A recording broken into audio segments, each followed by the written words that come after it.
Tuhan ingin sampaikan satu kebenaran yang saya mau berikan judul, dimensi baru di tengah masa krisis. Saudara, hari ini kita tidak satupun orang akan berpikir dan menyangka bahwa memasuki tahun 2020 kita sedang menghadapi sebuah persoalan yang baru. Saudara, tidak ada satupun orang berpikir bahwa virus COVID-19 akan membuat dunia berubah secara otomatis.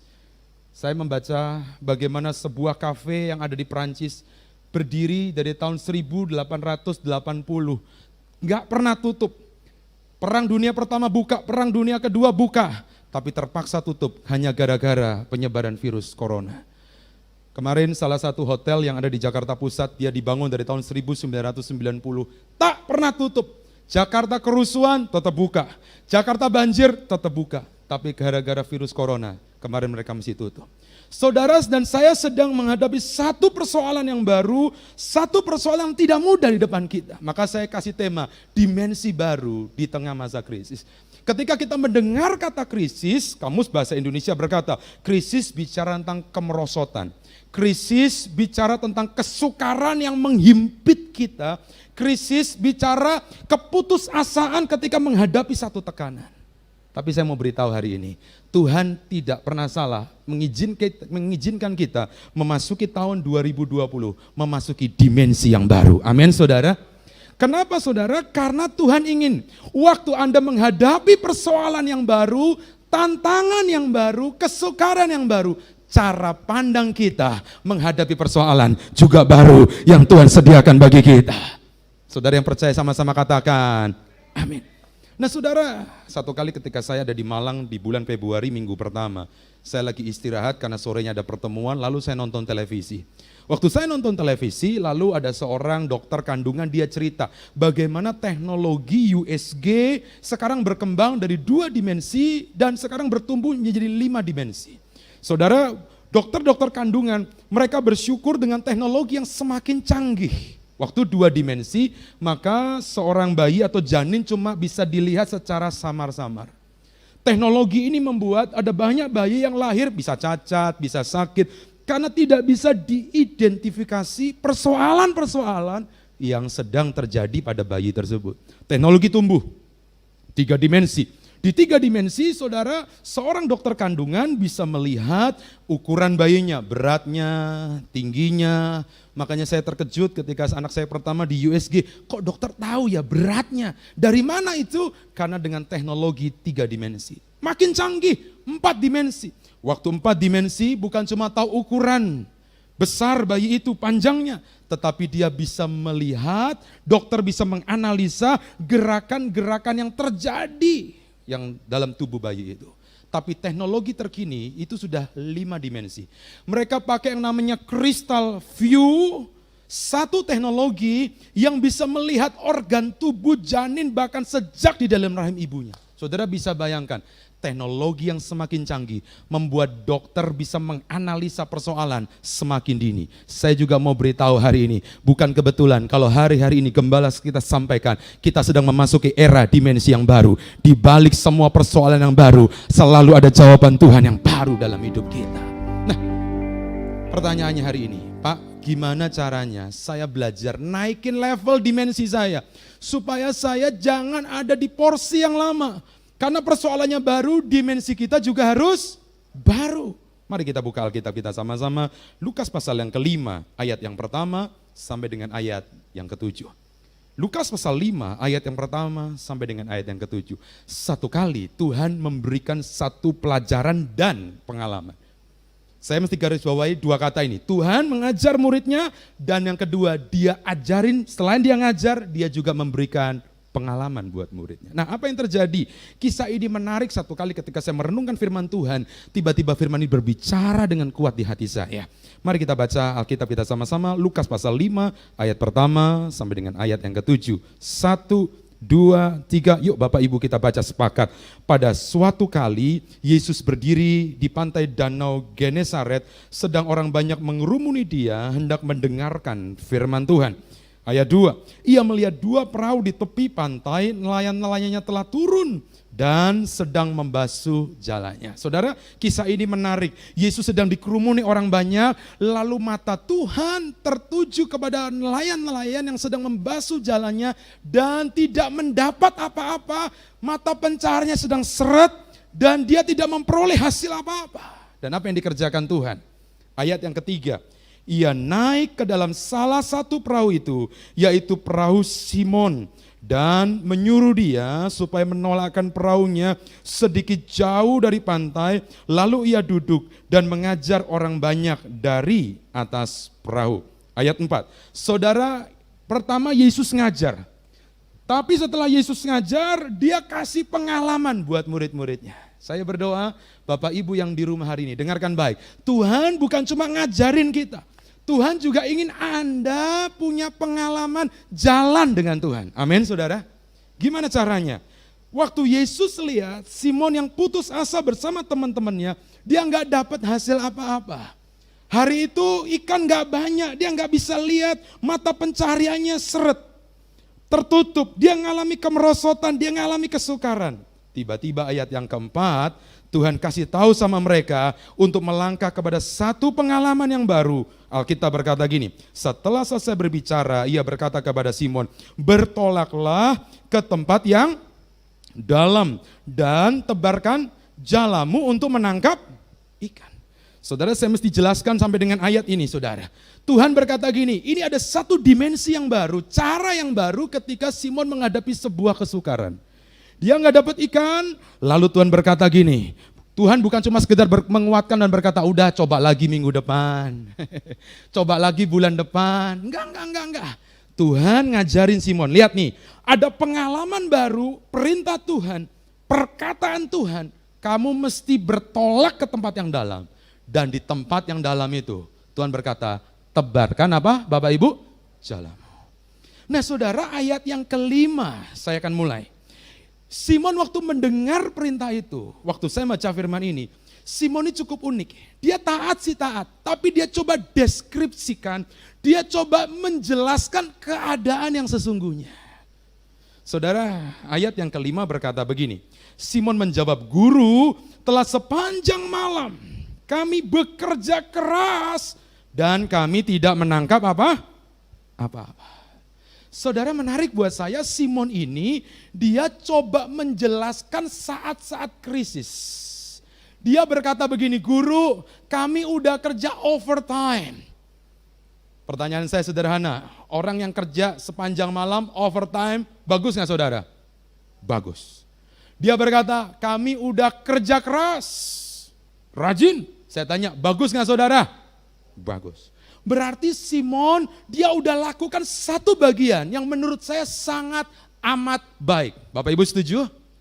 Tetapi sekalipun dia melakukan yang satu keadaan yang menurut dia cukup baik, dia berkata, aku nggak dapat apa. Saudara, Tuhan ingatkan kita hari-hari ini.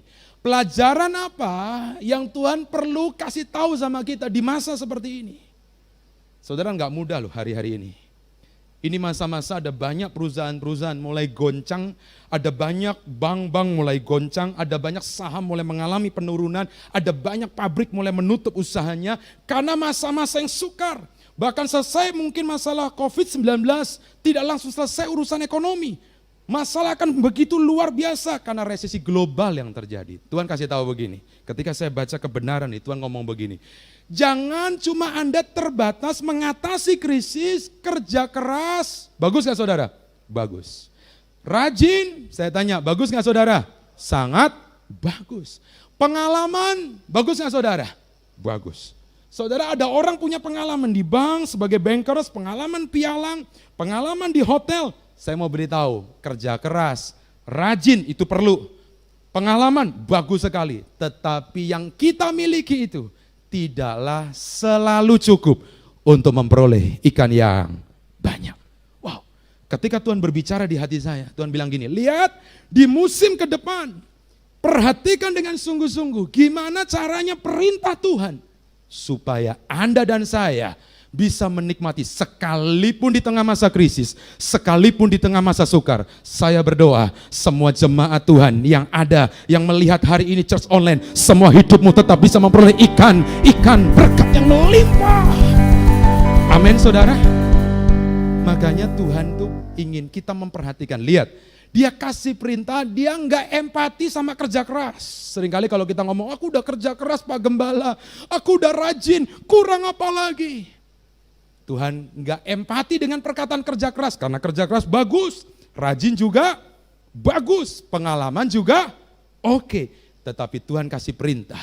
Perhatikan perkataan Yesus. Dia waktu Simon mengalami krisis, ada 2 perintah. Menurut bagian Lukas pasal keempat, Tuhan kasih perintah apa? Ada 2 hal. Yang pertama, Tuhan berkata gini, kamu kalau tahu masa krisis, dimensimu mesti naik. Nggak cukup cuma kerja keras, nggak cukup cuma rajin, nggak cukup punya pengalaman. Nomor 2 hal, Tuhan berkata, nomor 1, engkau mesti belajar bertolak ke tempat yang dalam. Sama-sama katakan, 1, 2, 3, bertolak ke tempat yang dalam. Dan yang kedua Tuhan ngomong gini, dimensimu mesti naik untuk mengatasi persoalan itu, mengatasi krisis. Di tempat yang dalam itu, engkau harus tebarkan jalanmu. Saudara, seorang yang namanya David Jeremiah pernah berkata, jangan tunggu momen krisis terjadi dalam hidup Anda. Di masa ini Anda juga bukan cuma tunggu-tunggu saja, tetapi Anda dan saya mulai simpan semua perkataan Tuhan. Anda mulai berdoa terus untuk kemenangan, untuk kekudusan, dan untuk menyukakan hati Tuhan. Perintah apa Pak yang hari ini Tuhan ingin sampaikan dalam ibadah ini? Ada 2 perintah penting yang disampaikan lewat ayat ini.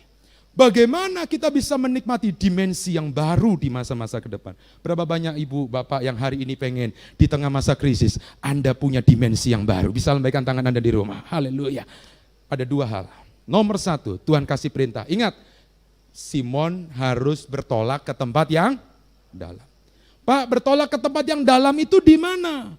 Nomor 1, Simon diperintahkan Tuhan, kau mesti bertolak lebih dalam. Di mana saudara? Hadiratnya. Saya ingat beberapa minggu yang lalu, Gembala sampaikan, orang yang suka tinggal dalam hadirat Tuhan adalah orang yang ngerti habitatnya sorga. Lalu Gembala kasih sebuah contoh, kalau Anda ingat, kebaktian kita tanggal 22 Maret, maka saudara Anda lihat contoh ada orang, manusia bisa berenang, manusia bisa nyelam. Pertanyaan saya, manusia tanpa alat bantu selam, bisakah dia nyelam sampai berjam-jam? Enggak mungkin saudara. Manusia kalau pengen bisa nyelam lama, dia pengen menikmati karang, dia pengen diving, dia harus pakai baju selam, dia harus pakai alat bantu selam. Tuhan ingatkan begini, di masa-masa yang sukar ini, Anda dan saya bukan cuma sekedar tahu tentang hadirat Tuhan, tetapi orang yang bisa menghormati hadirat Tuhan. Wow, hidupnya pasti akan berubah. Saudara, Obed-Edom cukup tabut ditaruh 3 bulan. Cuma berapa? 3 bulan. Orang terkejut, orang kaget. Kok aneh ya? Di tengah orang lain gak terjadi apa-apa, hidup mereka gak ada terobosan. Tiba-tiba keluarga Obed-Edom, rumah tangganya diberkati, anak-anaknya diberkati, pelayannya diberkati. Why? Karena orang yang selalu mengejar hadirat Tuhan, dia selalu akan melihat kemuliaan Tuhan yang semakin besar di dalam hidupnya. Saudara, setiap kali saya bangun pagi, saya selalu latih hidup saya, kejar hadirat Tuhan. Anak saya yang kedua, itu suka kritis, karena masih kecil. Dia kalau masuk pintu kamar, keluar lagi, kok papi belum selesai ya? Masuk lagi, keluar lagi, kok papi belum selesai? Satu kali dia nanya gini, papi kalau doa, kok lama banget sih? Saya ngomong, iya karena papi cari Tuhan. Lalu dia tambah lagi, karena dia anak kecil, kata guru, Tuhan itu ada di dalam hati. Ngapain papi cari-cari? Aduh. Lalu saya bilang gini, iya betul, Tuhan ada di dalam hati. Tapi kalau papi gak mendekatkan diri terus kepada Tuhan, maka nanti hati papi gak diisi lagi sama yang namanya Tuhan tadi. Kalau hatimu gak diisi sama Tuhan, maka engkau diisi sama apa saudara kira-kira? ketakutan kita, kecemasan kita, kepanikan kita, kekhawatiran kita. Saya bersyukur ada di satu wadah yang suka kejar hadirat Tuhan. Saya hampir tidak pernah melewatkan yang namanya doa fajar, saudara. Saya mesti bayar harga, bahkan sampai waktu nenek saya meninggal, dan saya mesti tunggu di rumah duka jam 3 pagi. Selesai, jam 5 pagi saya usahakan datang. Kalau saya nggak keluar kota, kalau pas saya nggak pergi, kalau pas saya nggak ada urusan, saya usahakan maksimal, semaksimal mungkin ikut doa fajar. Kenapa alasannya? Karena saya perlu hadirat Tuhan. Di hadirat itu saya memperoleh banyak hal yang Tuhan kasih tahu di dalam hidup ini. Ada 4 alasan. Nah, saya ingin sampaikan. Kenapa kok saya mendorong Anda? Ayo bertolak lebih dalam di dalam hadiratnya. Alasan yang pertama, dengarkan ini. Orang yang suka bertolak lebih dalam di hadiratnya, orang itu akan mengalami urapan dan minyak yang baru. Kalau Anda nanti baca ya, malam kan Anda banyak waktu, karena kerja dari rumah, work from home. Banyak waktu kesempatan Anda baca Alkitab. Nanti Anda baca 2 Korintus 1 ayat 21. Bahwa Yesus Kristus sudah mengurapi Anda. Saudara, waktu orang itu bertolak dalam hadiratnya, maka ada tanda Kristus di dalam hidupnya, saudara. Dengan kata lain, orang yang suka tinggal di dalam hadirat Tuhan, hidupnya itu ditandain sama Tuhan. Saudara, kalau saya reuni, maka guru itu biasanya paling ingat sama 2 golongan. Golongan yang pertama adalah murid yang paling bengal banget, paling suka bolos banget, pasti ditandain. Sama satu lagi, golongan kedua apa? Murid yang paling rajin, pinter, cerdas, pasti ditandain. Kenapa yang lain gak ditandain? Karena cuma biasa. Orang yang terima urapan, hidupnya itu ditandain sama Tuhan. Saya itu baca kebenaran firman Tuhan. Satu kali Daud tuh ngomong gini, Mazmur 71 ayat 7, bagus. Nanti Anda renungkan ya. Bagi banyak orang, aku adalah tanda ajaib. Saya waktu baca firman itu tiba-tiba roh saya bergelora. Kok Daud berani-beraninya bilang bagi banyak orang hidupku itu seperti tanda ajaib. Lalu dilanjutkan ayat itu, karena aku berlindung di dalam namamu.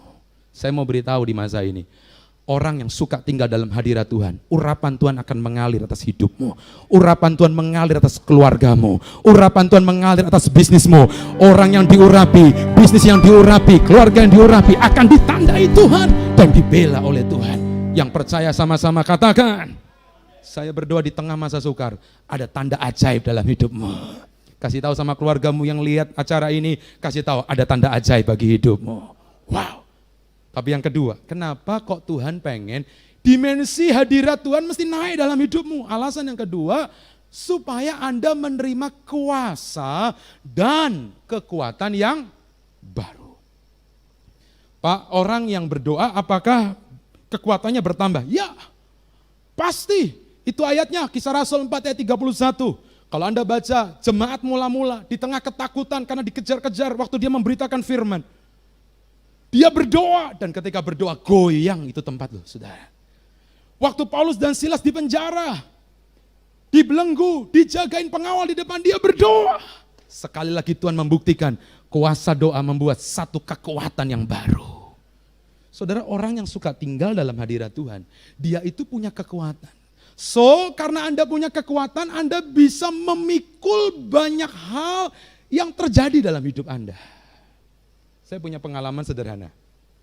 Satu kali ketika saya selesai renovasi rumah saya panggil tukang listrik, saya bilang nanti saya mau pasang AC di ruangan ini, ruangan ini, ruangan ini. Saya mau pakai microwave, kulkas, televisi, water heater, dan semua yang berhubungan dengan listrik. Saya tanya berapa daya yang dibutuhkan. Lalu tukang itu bilang, ya Pak naikin segini juga cukup.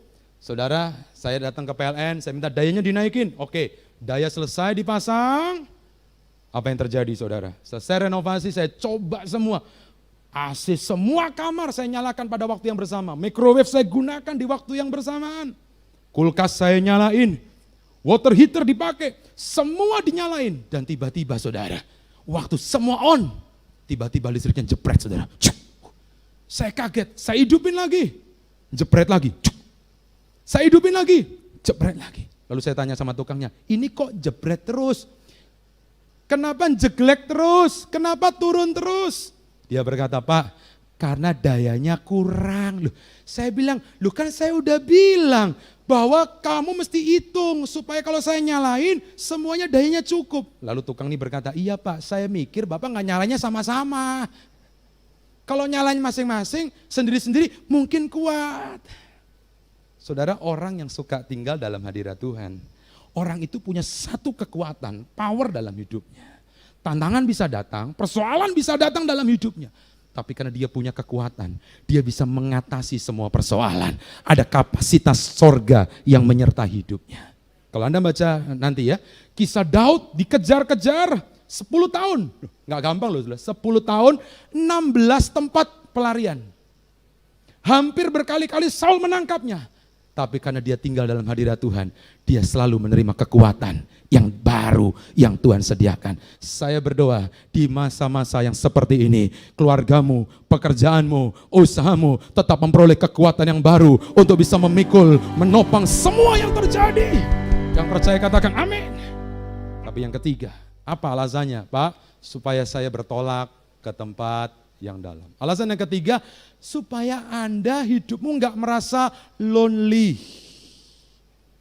Saya ada satu kiriman di WA karena rame. Saudara, semua orang hari ini, jadi kalau yang sekolah homeschooling, kalau yang ibu-ibu home shopping, kalau yang kerja homework, saudara, tapi bagi yang jomblo home alone, saudara. Saudara, mungkin hari ini Anda ngerasa satu keadaan, kok aku rasanya sendiri ya. Saya ketemu dengan beberapa teman dan hari ini mereka lagi mikir, gimana ya? Kok kayaknya nggak ada jalan keluar ya? Saya mau beritahu loh, di saat kita nggak berdaya, orang yang kejar hadirat Tuhan, maka dia selalu melihat ada tangan Tuhan yang bisa topang hidupnya. Saya punya pengalaman, kalau saya main di Ocean Park di BSD, maka ada satu namanya kolam arus, saudara. Anak saya, dia masih kecil, kalau belum ada wave, karena biasanya jam tertentu ada wave, bunyi sirine, wing. Kalau nggak ada sirine, lancar, anak saya berani, sekalipun cuma segini. Tapi kalau udah wave, maka dibuat gelombang itu cukup cepat, sehingga anak saya yang kecil, karena dia nggak bisa berenang, dia bisa kelelep, saudara. Kalau udah bunyi sirine, anak saya tuh suka wave, dia suka gelombang. Tapi gimana caranya? Dia tahu kalau dia jalan sendirian, dia pasti jatuh, dia pasti kelelep. Makanya waktu udah ada bunyi sirine, dia langsung bilang, Pi, gendong dong Pi, gendong dong Pi. Saudara, kalau di rumahmu ada lukisan pasir, Anda ingat ya lukisan pasir, waktu gelombang di laut, di pantai itu aman, maka ada 4 jejak kaki, betul? Tapi ketika ada pasang, ketika ada masalah, ombaknya besar, tinggal sisa 2 jejak kaki. Pertanyaan saya, kira-kira 2 jejak kaki itu jejak kakinya siapa Bapak Ibu? Tuhan berkata, firman-Nya berkata, aku akan menggendong engkau sampai masa putih rambutmu. Jangan pernah takut, di saat kita nggak berdaya, kuasa Tuhan akan selalu sempurna. Sambil angkat tanganmu katakan, di saat ku tak berdaya, kuasa-Mu yang sempurna. Ketika ku percaya, mujizat itu nyata, bukan karena kekuatan, namun Roh-Mu ya Tuhan. Ketika ku berdoa, mujizat itu nyata. Saudara, saya berdoa, waktu Anda mengalami masa-masa ini, yuk kita bertolak lebih dalam hadirat-Nya. Supaya Anda gak merasa sendiri. Ada Tuhan yang bisa angkat hidup Anda. Ada Tuhan yang bisa gendong hidup Anda. Dan alasan yang keempat, kenapa kita mesti bertolak lebih dalam hadirat-Nya? Supaya roh kita bangkit, saudara. Pak, kenapa roh saya harus bangkit? 2 Timotius 1 ayat ke-7 berkata begini, saudara. Tuhan itu gak pernah kasih kita roh ketakutan. Dia berikan kita roh keberanian. Waktu rohmu bangkit, maka rohmu itu menjadi penentu kemenangan peperangan yang ada di depan kita. Makanya seringkali setan kasih kekhawatiran. Seringkali setan kasih ketakutan. Why? Karena waktu Anda takut, Anda nggak bisa buat apa-apa. Waktu Anda takut, Anda nggak bisa lihat jalan di depan Anda. Tapi waktu rohmu perkasa, waktu rohmu menyala, saudara, kereta api dalam keadaan berhenti, Saya sih belum pernah survei, tapi saya membaca sebuah buku. Katanya, kalau dikasih balok sebesar tebalnya 120 cm, maka kereta dalam keadaan diam, itu nggak bisa jalan kemana-mana. Tapi dengarkan baik, ini baik. Kalau kereta lagi jalan nih, kecepatan full power, dia bisa nembus tembok yang tebalnya 12 meter. Saya mau beritahu hari ini, kalau rohmu terus terkoneksi dengan kerajaannya, Alkitab berkata, roh yang dalam kita jauh lebih besar dari setiap roh-roh yang ada dalam dunia ini. Apapun yang terjadi, kita bisa ambil alih, kita bisa rebut kembali. Yang percaya sama-sama katakan amin. Saya berdoa, apa yang disampaikan oleh gembala di 5 area, secara spiritual, mental, family, financially, physically, 5 area ini ke depan di tengah masa sukar. Saya berdoa semua Bapak Ibu yang lihat acara ini, yang ikut ibadah online hari ini, semua kita bisa rebut kembali. Coba kita ngomong sama-sama, bilang, mari Bung, rebut kembali. Saya berdoa ini waktunya buat kita, roh kita bangkit. Saya lihat ketika ketakutan datang, saya tahu gak mudah bisnis hari ini. Ada banyak berita-berita yang gak enak. Tapi saya nggak izinkan roh ketakutan. Saya mesti bangkitkan power roh dalam hidup saya, Roh Kudus yang berkuasa. Dan saya lihat kemenangan yang Tuhan sediakan. Nah, bertolak ke tempat yang lebih dalam adalah di hadiratnya. Yang kedua, saya anggaplah saya pakai 1B, maka Tuhan juga ingin Anda dan saya setelah dari hadiratnya, bukan cuma hadiratnya, Anda mesti bertolak lebih dalam akan firman. Lihat, perhatikan ya, lihat, Anda perhatikan saya ingin jelaskan. Kenapa kok gembala kita repot-repot terus mengingatkan, yuk baca SMA, catat rema. Anda yang dengar itu, berkali-kali sudahkah Bapak Ibu baca SMA, ayo renungkan firman. Kenapa kok repot gembala kita terus ingatkan ini? Dengarkan ini.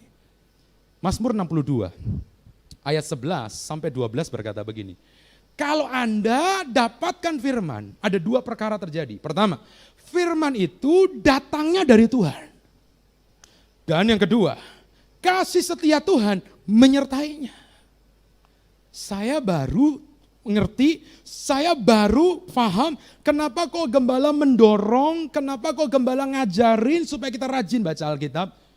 Catat kebenaran, lakukan kebenaran. Kenapa? Karena waktu firman itu datang dalam hidupmu. Dengarkan ini, Anda sedang menerima sesuatu yang datangnya dari Tuhan. Janji Tuhan, perintah Tuhan, perkataan Tuhan. Dan pertanyaan saya sederhana, perintah Tuhan, garansinya selalu apa saudara? Gagal atau berhasil? Anda di rumah bilang, berhasil. Enggak ada perintah Tuhan yang gagal di tengah jalan, enggak ada. Karena kasih setianya menggaransi. Daud itu orang yang senang akan firman. Lalu saya mencatat, ada 4 hasil yang terjadi kalau orang mau bertolak lebih dalam di dalam firman-Nya. Mazmur 1 ayat 3, nanti Anda baca ya. 4 hasil. Hasil yang pertama, orang itu saudara akan seperti pohon yang ditanam di tepi aliran air. Hidupnya selalu segar.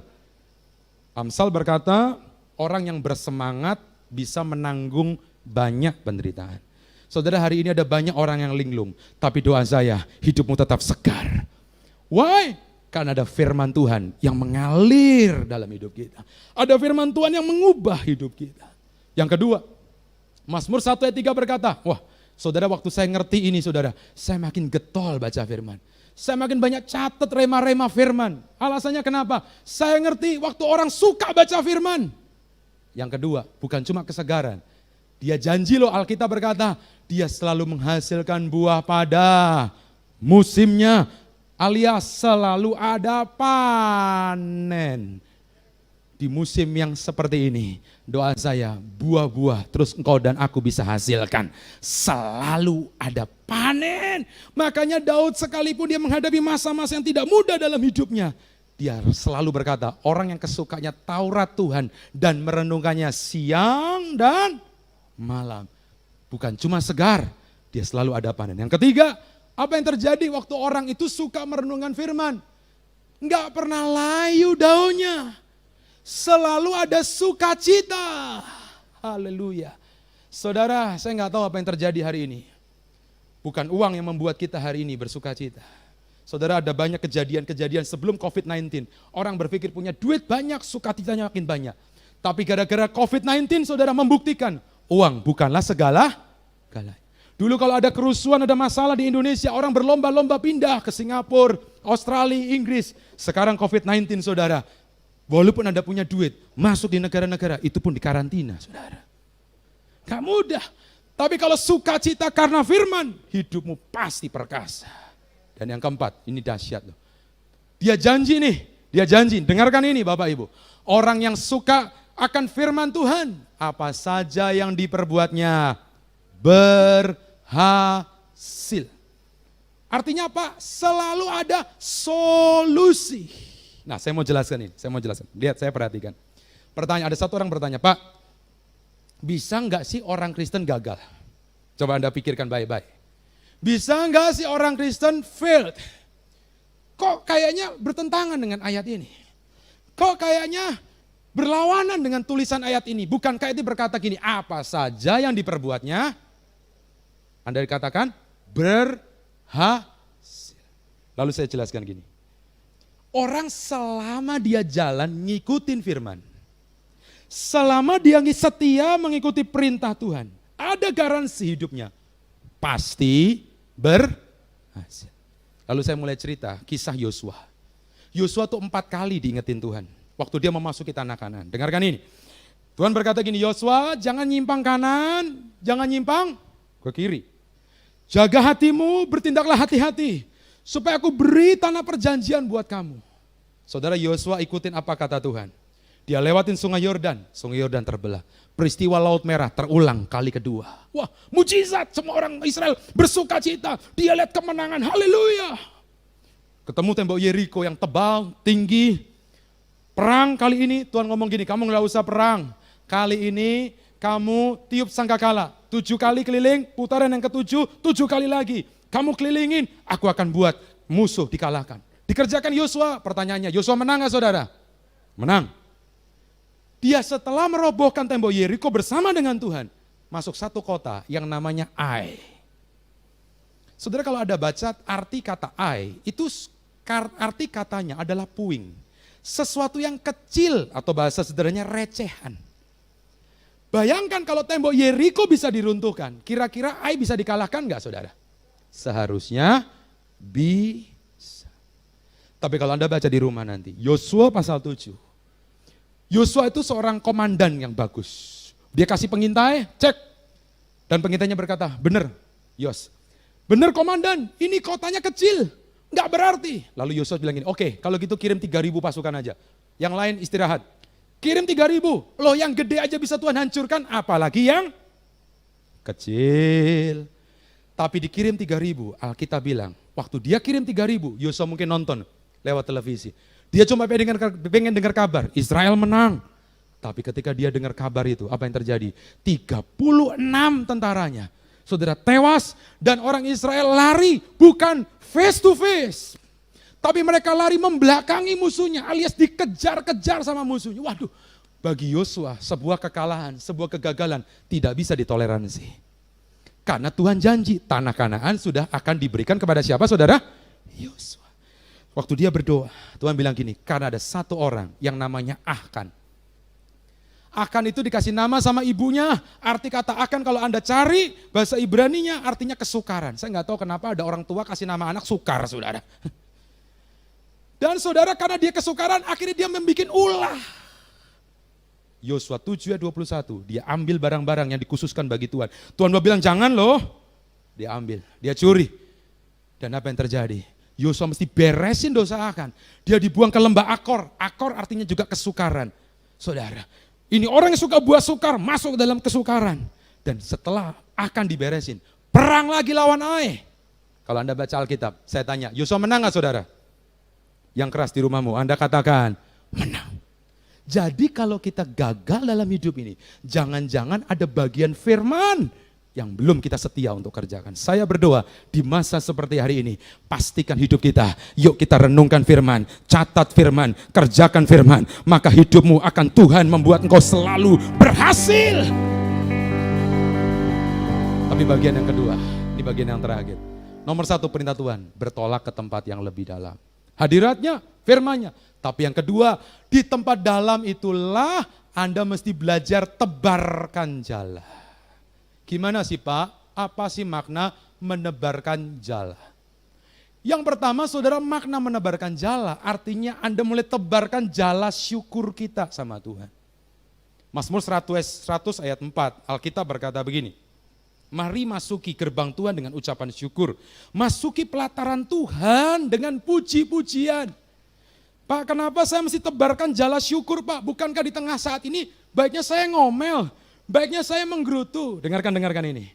Orang yang bisa bersyukur, dia sedang mengakui bahwa Anda dan saya punya Allah yang tidak terbatas. Tapi orang yang menggerutu, orang yang ngomel, sedang mengakui bahwa Allah kita itu terbatas. Makanya orang yang menggerutu, dia nggak lihat apa-apa dalam hidupnya. Tapi kalau orang yang bisa bersyukur, bagi Tuhan tidak ada yang mustahil. Saya berdoa di hari-hari ini kalau saya mesbah, saya tebarkan jala syukur saya. Sekalipun saya belum lihat, saya tebarkan jala syukur saya. Karena saya tahu Allah yang saya sembah adalah Allah yang tidak terbatas. Saya sempat ngomong sama salah satu karyawan yang ada di klien saya. Dia bilang gini, nanti gimana ya Pak? Kita bisa di PHK padahal dia Kristen. Saya bilang gini, kamu jangan takut karena kau punya Allah yang tidak terbatas. Yang bisa buat apa saja. Yang tidak mungkin menjadi apa? Mungkin. Yang kedua, tebarkan jala perkataan iman. Paulus berkata 2 Korintus 4:13, karena aku percaya, aku berkata-kata. Kalau Anda percaya, maka dalam firman itu Anda ngomong perkataan iman itulah akan mengubah masa depan hidup kita. Saudara, Paulus pernah berkata, aku ini dijepit berkali-kali, ditindas berkali-kali, tapi aku nggak pernah kejepit. Aku dianiaya, tapi aku nggak pernah sendirian. Aku dihempaskan, tapi nggak pernah binasa. Aku udah hampir putus asa karena aku habis akal, tapi aku tidak pernah menyerah. Saya berdoa, sekalipun ada jalan yang Anda belum lihat, Anda tetap bisa percaya. Sekalipun Anda lihat jalan di depanmu, keadaan yang apapun yang terjadi, kita tetap percaya kepada perkataan firman-Nya. Sambil angkat tanganmu kita katakan, ku tetap percaya, walau ku tak melihat jalan di depanku, tak pernah ku ragu, ku tetap menyembah apapun yang terjadi di dalam hidupku. Tak pernah ku ragu, ku tetap percaya. Sekali lagi katakan, ku tetap percaya, walau ku tak melihat jalan di depanku, tak pernah ku ragu, ku tetap menyembah apapun yang terjadi di dalam hidupku. Tak pernah ku ragu, katakan, ku tetap percaya. Saya tahu bisnis ke depan gak ada yang tahu. Kemarin saya ketemu sama satu klien yang punya toko bangunan, dia berkata tiba-tiba harga naik Pak, dolar berubah, saya juga gak tahu. Tapi saya mau beritahu, Tuhan tetap sanggup menolong Anda. Dan yang ketiga, tebarkan jala kesetiaanmu dan ketaatanmu terhadap firman Tuhan. Saudara, tiba-tiba satu pagi, saya mau akhiri dengan kisah ini. Satu pagi saya bergumul sama Tuhan. Di tengah masa seperti ini. Saya ajak mesbah istri saya, dan tiba-tiba saya itu terbuka mata saya. Tiba-tiba roh Tuhan tuh berbicara di hati saya. Kamu perhatiin tuh, Ishak di tengah masa kekeringan di Gerar. Kelaparan udah terjadi berulang kali. Tapi Kejadian 26 mencatat, kejadian itu kelaparan terjadi sangat besar di musim seperti itu. Tiba-tiba Tuhan berkata, Ishak, kamu jangan pergi ke Mesir. Mesir bicara lambang dunia, jangan ikuti pola dunia, cara dunia, sistematis dunia saja. Tapi Tuhan berkata, tetap tinggal di sini. Karena seperti aku sudah berjanji, bersumpah kepada ayahmu, aku tetap akan memberkati hidupmu. Saudara, Ishak di masa seperti itu, saudara nggak mudah loh, musim kering, dia mesti stay di situ dan Tuhan berkata tabur. beri. Dan waktu dia menabur, saudara, Alkitab menulis, wah itu bagus banget, Alkitab. Nanti Anda baca, yuk baca. Kalau Anda punya Alkitab, segera temukan Kejadian 26 ayat 12 sampai 13. Ini bagus, ayatnya berkata gini. Maka menaburlah Ishak di tanah itu dan dalam tahun itu juga ia mendapat hasil 100 kali lipat. Tuhan ngomong bukan tahun depan, tapi tahun itu juga. Waktu taburan di musim paceklik, Anda akan lihat Anda bisa menuai di masa krisis. Alasannya kenapa? Sebab ia diberkati oleh siapa, saudara? Yang keras. Diberkati oleh siapa? Tuhan. Saudara, saya ini di tengah masa krisis seperti ini, kesukaran. Tiba-tiba ada satu jemaat yang memang klien saya, jemaat WTC, lalu dia tuh kesaksian. Dia kasih foto gini, Pak, saya ini aneh ya. Di masa-masa dari Januari barang udah mulai susah karena China mulai ditutup dan segalanya. Pak, saya ini aneh. Setahun setengah yang lalu perusahaannya udah hampir tutup, udah hampir bangkrut. Saudara, lalu dia dengar khotbah gembala untuk belajar kasih dua hal. Satu, perpuluhan. Kenapa kasih perpuluhan? Supaya sorga selalu terbuka. Supaya selalu ada persediaan makanan. Supaya selalu ada pagar. Dan yang kedua, punya taburan. Supaya apa? Terjadi multiplikasi. Saudara, dia bilang gini, perusahaannya udah hampir dijual, tapi gak ada yang mau beli, saudara.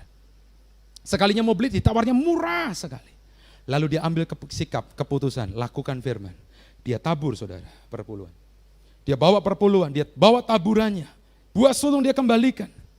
Dan apa yang terjadi? Kira-kira 2 bulan lalu saya meeting dengan dia. Dia cerita gini, Pak, aneh loh Pak, dia tuh perusahaan media iklan.